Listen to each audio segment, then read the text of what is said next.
दोस्तों modular kitchen बनाने में लाखों रुपए लग जाते हैं, लेकिन अगर सही से नहीं बने वो हमारे लाख रुपए वेस्ट हो जाते हैं। तो आज कुछ ऐसी गलतियां बताने वाला हूं जो मॉड्यूलर किचन बनाते टाइम हम ध्यान नहीं देते हैं। जब बन के रेडी हो जाती है फिर हमें दिक्कत आने लग पड़ती है। कुछ 12 से 15 चीजें बताऊंगा जो आपको ध्यान दोगे तो आपकी मॉड्यूलर किचन परफेक्ट बनेगी, जिसकी लाइफ भी होगी 30-40 साल। ये नहीं कि आज बनाई और साल के बाद वो खराब होने लग पड़ी है, दिक्कतें आने लग पड़ी हैं। तो ऐसा काम नहीं करना है। तो सबसे पहली चीज है जो मॉड्यूलर किचन का मेन पार्ट होता है, जो हमारी बास्केट्स होती हैं जिन पे हम सामान रखेंगे, जो मोस्टली यूज होने वाली हैं हमारी, अगर वो सही से नहीं लगाएंगे तो दिक्कत आनी ही आनी है। तो हमारी दो किस्म की बास्केट हमें मार्केट में मिलती है। स्टेनलेस स्टील एसएस की जाली वाली, ये सामने जैसे आप देख रहे हो जाली वाली बास्केट्स हैं, ये मोस्टली हर दुकान पे आपको मार्केट में मिल जाएंगी। दूसरी है टेंडम, या जिन्हें हम ड्रॉअर सिस्टम भी बोलते हैं। दो किस्म के हैं। इन दोनों में से बेस्ट कौन सी है? देखो, एसएस की अगर आप लगवाते हो तो उसमें दिक्कत क्या आती है, उसमें मेंटेनेंस बहुत ज़्यादा रहती है। मतलब मेरे ख्याल में एसएस की बास्केट इस समय किसी को नहीं लगवानी चाहिए, और लोग लगवाते वही हैं।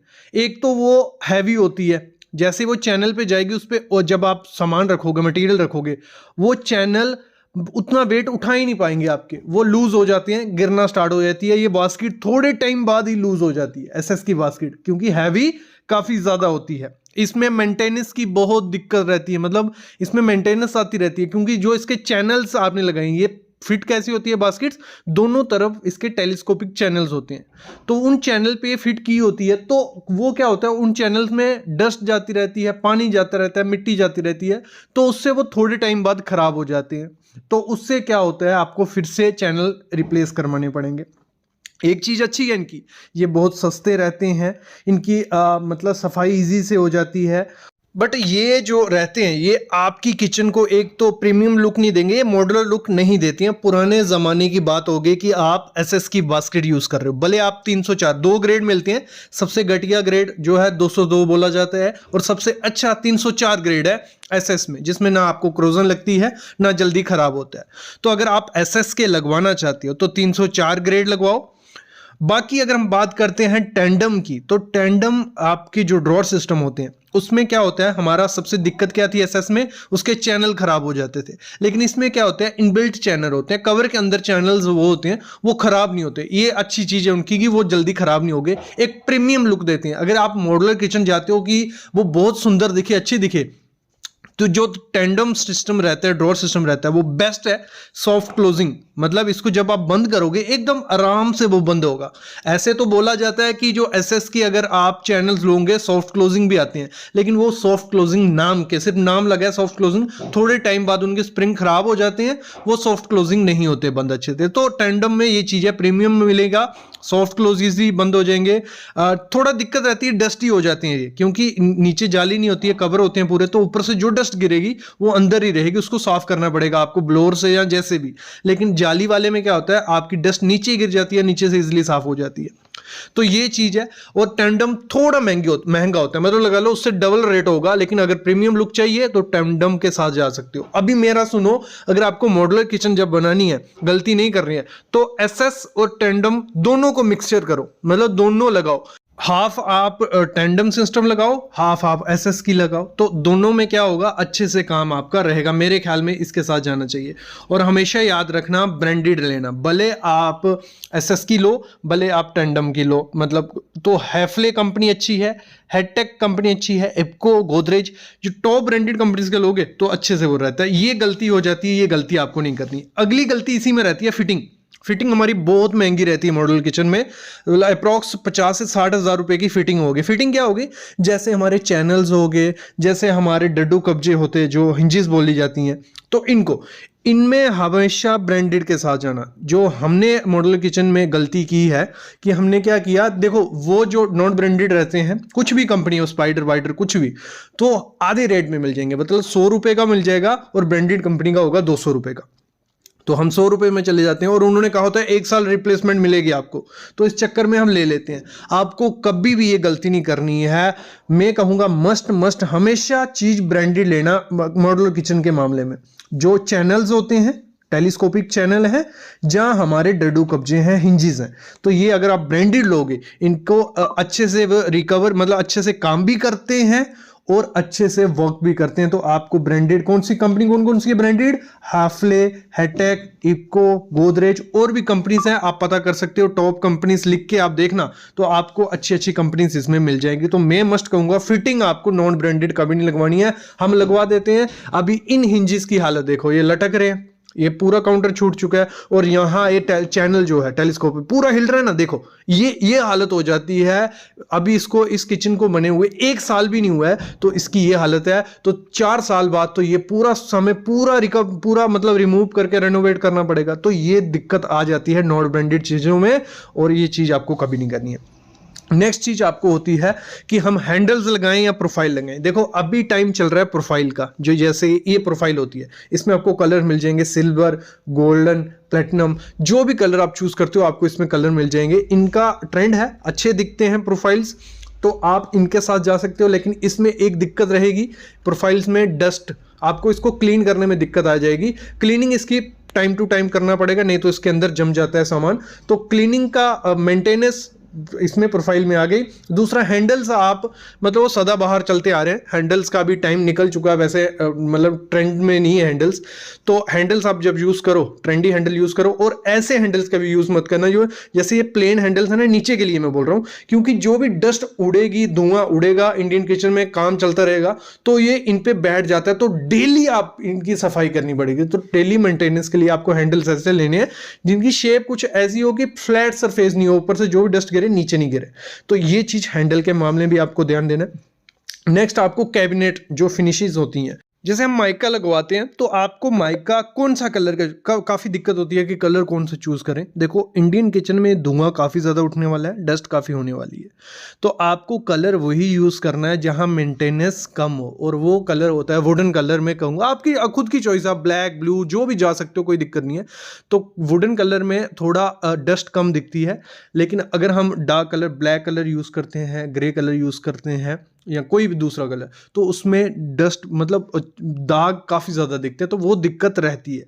और साथ ही साथ आपको हमेशा ऐसा कलर, ऐसा माइका यूज़ करना है जिसमें पैटर्न ना हो, प्लेन कलर यूज़ करना। अगर पैटर्न होते हैं तो उसमें डस्ट घुस जाती है, वो सफाई करते टाइम भी नहीं निकलती है। आपको प्लेन माइका लेना है, भले आप कॉम्बिनेशन कर लो वाइट ग्रे का, वाइट ब्राउन का, ब्लू रेड, रेड वाइट, जो भी आपको कॉम्बिनेशन अच्छा लगता है। बाकी काफ़ी कमेंट्स होते हैं सर कलर कौन सा यूज़ करें, वो आपके ऊपर होता है कि आपको कौन सा कलर अच्छा लगता है। आपको काफ़ी पैटर्न मिल जाएगी, जैसे अभी ये सामने पिक्स देख रहे हो, इसमें काफ़ी पैटर्न है, हर एक पैटर्न अच्छा दिख रहा है, बस मिस्त्री पे होता है कि वो अच्छे से उसको कर ले, ये चीज़ है। और इसी के साथ होता है जो हमारी एक्रिलिक शीट्स होती हैं उनको भी लगाया जाता है, उनसे और प्रीमियम लुक मिलती है हमारी मॉड्यूलर किचन में। लेकिन एक्रिलिक शीट्स हर कोई कारपेंटर नहीं लगा सकता, तो आपको जब भी एक्रिलिक शीट्स लगवानी है एक एक्सपीरियंस्ड कारपेंटर देखना है जिसने पहले एक्रिलिक शीट के साथ काम किया हो। मोस्टली क्या करते हैं, जो पहले माइका से काम कर चुके होते हैं वो सोचते हैं एक्रिलिक शीट को भी वैसे ही काम करना है, वो उसको चिपका के चले जाते हैं, थोड़े टाइम बाद वो अंडुलेशन आ जाती है, ऊपर नीचे हो जाती है और सामने दिखती है, महंगी बहुत होती है एक्रिलिक शीट, और वो कबाड़ा कर देते हैं कौन, आपके कारपेंटर। तो आपको हमेशा जब भी एक्रिलिक शीट लगवानी है वो प्रीमियम लुक देगी, लेकिन एक अच्छे मिस्त्री से, क्योंकि उसको प्रॉपर से हीट देनी पड़ती है, प्रॉपर से कंप्रेस करना पड़ता है, तो वो एक, जहाँ तो मैं बोलता हूँ फैक्ट्री से जो लगाई आती है वो आप घर में कैबिनेट यूज़ करो जो कंपनी बना के देती है।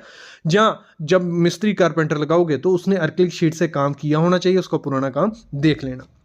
नेक्स्ट चीज आपको क्या करनी है, जब भी लाइटिंग, मॉडल किचन में गलती कर देते हैं, मिक्स लाइटिंग कर देते हैं हम, कोई वार्म लाइट हो गई, जो वाइट लाइट हो गई, तो आपको मोस्टली रखनी है वाइट लाइट रखो अपने किचन में, बहुत सुंदर दिखती है, उससे अच्छे से काम होते हैं। वार्म वाइट वहाँ देखना मुश्किल हो जाता है वार्म वाइट के साथ, तो लाइटनिंग प्रॉपर रखना ये बहुत इंपॉर्टेंट चीज़ है। लोग ध्यान नहीं देते, पहले कम लाइटनिंग रखते हैं, इतना खर्चा करके अगर लाइटनिंग रखोगे तो दिक्कत रहेगी। एक और चीज़ गलती हो जाती है, जो कॉर्नर्स हमारे होते हैं उनको हम सिंपल शेल्फ जैसी बना देते हैं, वो बहुत बड़ी गलती है, वो नहीं करनी। आजकल लोग नहीं करते हैं, उसमें क्या लगाते हैं, ड्रॉअर सिस्टम लगाते हैं, मतलब बास्केट्स आती हैं वैसी, लेकिन उसमें भी गलती हो जाती है, बास्केट हम सही से चूज नहीं करते। बास्केट हम कौन सी चूज करते हैं, कुछ ऐसी बास्केट जिसमें हमें सामान लेने के लिए नीचे घुसना पड़ता है, और एक तो वहाँ कंजेस्टेड एरिया होता है, जगह कम होती है, तो हर एक सामान आप वहाँ से नहीं ले सकते, ये बहुत बड़ी दिक्कत आती है ऐसी बास्केट में जो फिक्स्ड होती हैं। तो हमेशा बास्केट्स कॉर्नर के लिए कौन सी लो, जो बाहर निकलती हैं,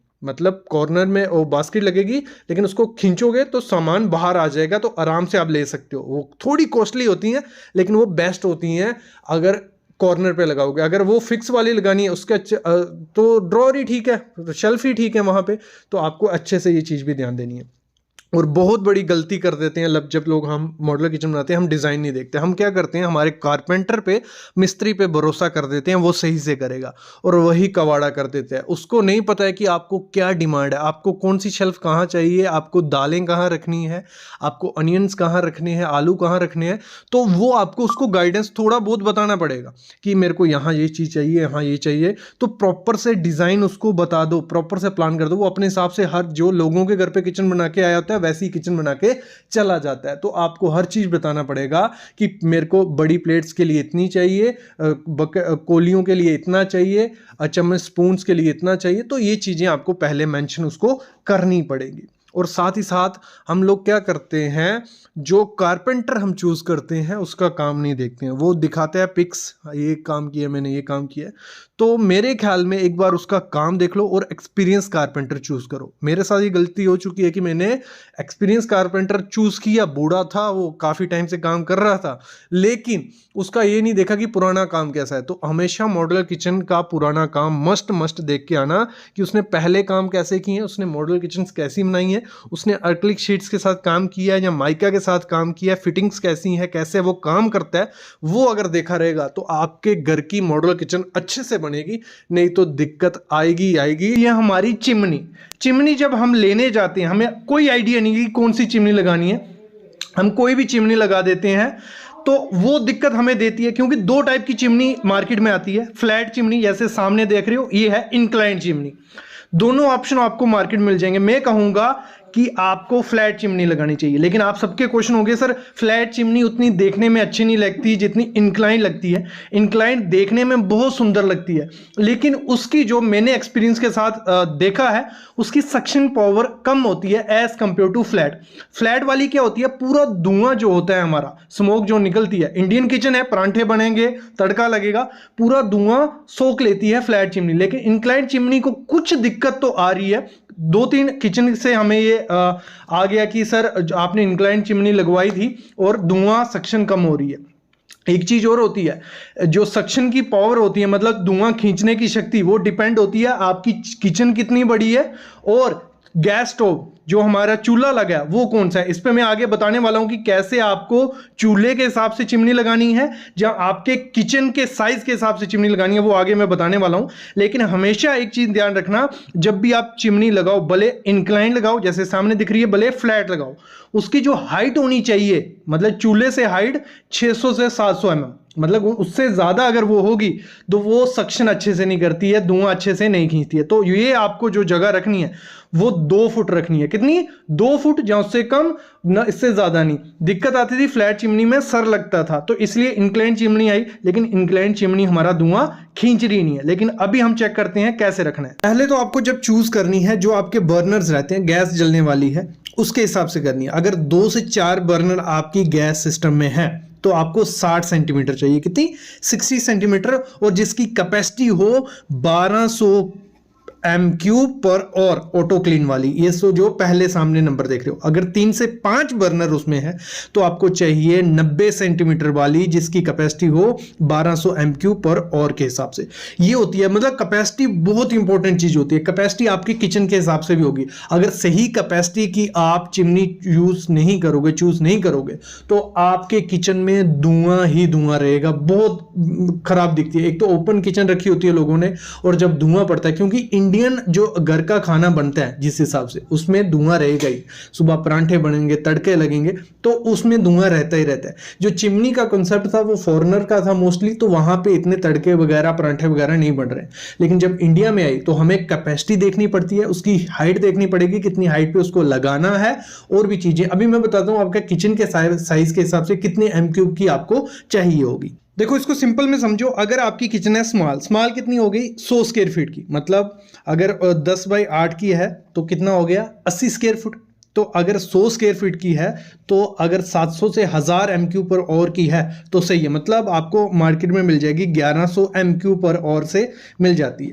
तो वो स्मॉल किचन में। अगर नॉर्मल किचन है 100 से 200 स्क्वायर फीट है तो 1000 से 1200 MQ पर और ये बोल रहे हैं दुकानदार को। अगर लॉर्ज है मतलब 200 स्क्वायर फीट से ज़्यादा है आपकी, मतलब 20 बाई 10 की किचन है या 20 बाई 12 की किचन है, बहुत बड़ी किचन हो गई, वो ओपन में लोग रखते हैं, तो आपको 1200 से 1500 MQ पर और के हिसाब से उसकी कैपेसिटी लेनी है। अगर इतनी कैपेसिटी की लोगे आपके किचन में धुआं नहीं रहेगा। ये ध्यान पहले नहीं दिया जाता, जब घर में खाना बनने लगता है, जब धुआं ही धुआं पूरे घर में होता है तो ये दिक्कत आती है। उसकी हाइट भी ध्यान रखना, और लेने से मैं कहूँगा फ्लैट ले लो, बहुत अच्छी दिखती है, कोई दिक्कत उसमें नहीं है। इंक्लाइंड लेते हो तो ये चीजें ध्यान देना ही देना। उसकी सक्शन कम होती है, मैं अभी भी बोल रहा हूँ।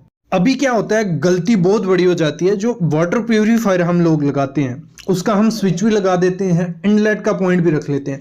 कभी आपने देखा है उसकी ड्रेन पाइप नहीं डालते, मतलब आउटलेट का कोई होता ही नहीं है। प्यूरिफायर को आउटलेट का पॉइंट चाहिए, और हम क्या करते हैं, वो ब्लू सी जो आप ये पाइप देख रहे हो सामने, ये क्या करते हैं, लाके नीचे ड्रेन में डाल देते हैं। कितना मतलब ये वियर्ड सा दिखता है। एक मॉडर्न किचन में अगर ये सब रहे तो वो अच्छी चीज नहीं है। आपको हमेशा क्या करना है, जब भी वाटर प्यूरिफायर लगवाना है उसका जो ड्रेन का पाइप है वो पहले ही आपको डलवा देना है। मतलब जैसे दीवार में वो डलवा दिया जाता है, जैसे हमारी इलेक्ट्रिक की पाइप डलती हैं, एसी की पाइप डलती हैं दीवार के बीच, वैसे आपको एक आउटलेट के लिए प्यूरिफायर के अंदर दीवार में एक पॉइंट डाल देना है कि जो आपकी ब्लू सी ये लाइन है सीधी उसमें चले जाए और नीचे ड्रेन में बाहर नहीं दिखे। ये बहुत खराब चीज होती है। ये मोस्टली 80 से 90% इस चीज को प्लान नहीं किया जाता है, और ये आपको प्लान प्रॉपर से करना ही करना है। और जब भी वाटर प्यूरिफायर लगाया जाता है हम क्या करते हैं, उसको ओपन में छोड़ देते हैं। ये मोस्टली मैंने देखा है कि पहले इतना दिमाग नहीं रहता है कि ओपन में छोड़ देते हैं, नहीं भी छोड़ते, कुछ लोग नहीं छोड़ते हैं, और उसको क्या करते हैं, इनबिल्ट करवाते हैं, अंदर करवाते हैं। वो क्या करते हैं, पहले ही उसका फ्रेम बना देते हैं, और फिर उसमें क्योंकि जो फ्रेम का साइज होगा उसी हिसाब से हमें वाटर प्यूरिफायर लेना पड़ेगा, और जब हम मार्केट में जाते हैं उस हिसाब से हमें जो प्यूरिफायर हमें चाहिए होता है वो उस साइज में होता ही नहीं है, तो वो दिक्कत आती है। तो आपको क्या करना है, पहले ही वाटर प्यूरिफायर ले लेना है, उसका साइज देखना है कितना साइज है, किसी भी कंपनी का उठा लो, उसका साइज देख के उस हिसाब से आपको वहां बॉक्स बनाना है, और बॉक्स के अंदर रखोगे तो वो प्रॉपर सा मॉड्यूलर किचन हुआ। ये नहीं कि वो ओपन में है, उसकी ड्रेन की पाइप ऐसे बाहर से जा रही है। तो ये गलती भी होती है, और ये बाद में हमें पता चलता है जब सब फिटिंग हमारी हो गई होती है। और अगली गलती क्या हो जाती है, काउंटर हाइट में। काउंटर हाइट किस पे, हम मिस्त्री पे छोड़ देते हैं, या खुद से भी बोल देते हैं 32 रख दे, 33 इंच रख दे, वो अपने हिसाब से रखता है। वो नहीं देखता कि इस किचन में कौन काम करने वाला है, उसकी हाइट कितनी है, 4 फुट है, 4.5 है, 5 है, 5.5 है, या 6 फुट है। वो हाइट पे डिपेंड होना चाहिए आपके काउंटर की हाइट। नहीं तो दिक्कत क्या आती है, जब वो काउंटर पे हाइट ज़्यादा होगी या कम होगी, जो काम कर रहा होगा ना उसे हमेशा दिक्कत रहेगी, उसको कमर में दर्द रहेगी, नेक में दर्द रहेगी, क्योंकि उसको झुक के काम करना पड़ेगा, तो वो दिक्कत रहती है। तो हमेशा आपको जब भी काउंटर की हाइट आपकी रखनी है वो प्रॉपर से रखनी है, किसके हिसाब से, जो आपकी किचन में वुमेन या जो भी काम करने वाला है मैक्सिमम टाइम।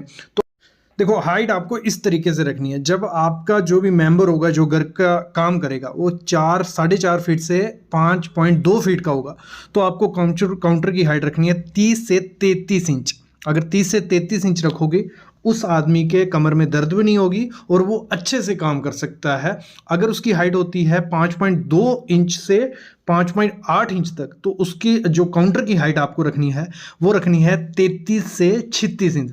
तो इससे क्या होगा, अच्छे से काम वो कर पाएगा और उसे कोई दिक्कत नहीं आएगी काम करने में। अगर वो काम करने वाला है 5 फुट 8 इंच से लेके 6 फुट 1 इंच तक, तो 36 से 39 इंच आपको हाइट रखनी है काउंटर टॉप की, और 6 फुट 1 इंच से 6.5 फुट तक है तो आपको हाइट रखनी है 39 इंच से लेके 42 इंच। ये आपको अपने उसको बता देना है जो काउंटर आपका बना रहा होगा मिस्त्री, भले वो मार्बल का बना रहा है भले वो लकड़ी का बना रहा है। तो ये बहुत इंपॉर्टेंट चीज़ है जो लोग पहले ध्यान नहीं देते हैं, बाद में दिक्कत आती है, कमर में दर्द, माइग्रेन वगैरह ये सब चीज़ें आ जाती हैं, क्योंकि किचन में पूरे दिन सुबह से शाम तक काम करना होता है और डेली करना है, एक ऐसी जगह है ये। अगली हम लोग मिस्टेक कर देते हैं जब हम किचन की सिंक लाते हैं।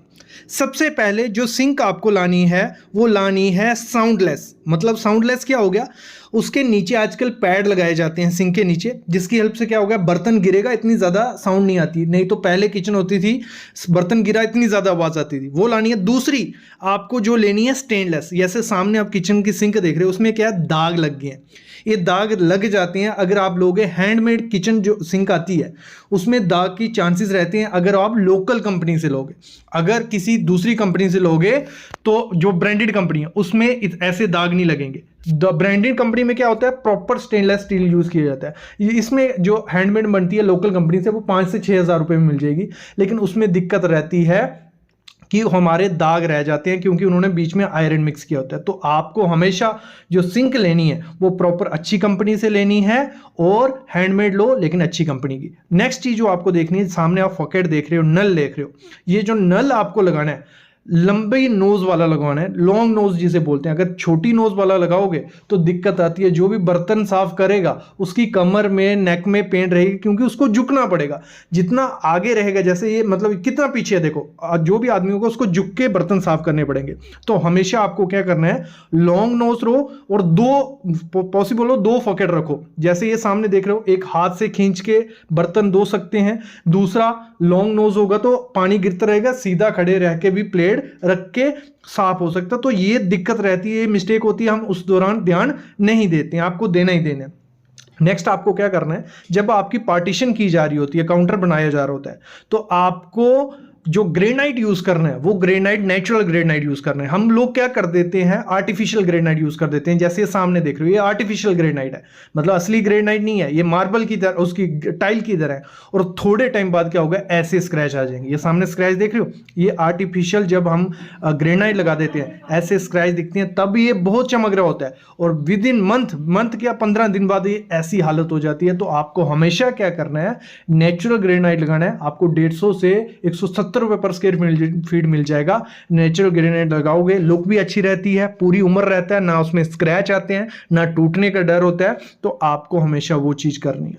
और जब भी पार्टीशन करनी है, मैं बोलूंगा मार्बल से नहीं करो, आपको पार्टीशन करनी है लकड़ी से। ये जैसे मार्बल की पार्टीशन की है, ऊपर ग्रेनाइट डाला है, ग्रेनाइट से पहले मार्बल डालना। जो पार्टीशन की बात कर रहा था, ये पार्टीशन देख रहे हो आप, ये पार्टीशन आपको बोर्ड से करनी है, प्लाई बोर्ड से। इससे फायदा क्या है, इससे फायदा ये होगा, जो आपके चैनल रहते हैं ना, तो आपकी जो जाली ट्रॉलीज रहती हैं उनको अंदर बाहर करना है। अगर आपने लकड़ी के लगाए होंगे, आपकी ट्रॉली लूज नहीं होगी, हमेशा फिक्स रहेगी जैसे पहले दिन थी लास्ट दिन तक। लेकिन अगर मार्बल में ये ट्रॉलीज लगाते हो, चैनल लगाते हो, 1-2 महीने बाद वो लूज हो जाती हैं और दिक्कत आती है। और आपको हमेशा ट्रॉलीज कौन सी यूज करनी है, ये सामने इनोटेक वाली करनी है, जो पीवीसी प्लास्टिक की रहती है। जैसे एसएस और प्लास्टिक को मिक्स करके ट्रॉलीज बनाई गई हैं, तो ये इनका वेट कम होता है तो चैनल अच्छे से चलते रहते हैं। लेकिन सिर्फ जो स्टेनलेस स्टील की जालियां आती हैं वो लगाने से होता क्या, वो भारी होती हैं, थोड़े टाइम में चैनल लूज हो जाते हैं और आपकी ये लग पड़ती हैं। तो ये चीज भी आपको पहले ध्यान देनी है, नहीं तो दिक्कत आएगी ही आएगी। चीज करनी है जब भी आपको किचन बनानी है ना, तो इंडियन किचन है यार, तड़का लगना है, परांठे बनने हैं, धुआं होगा ही होगा।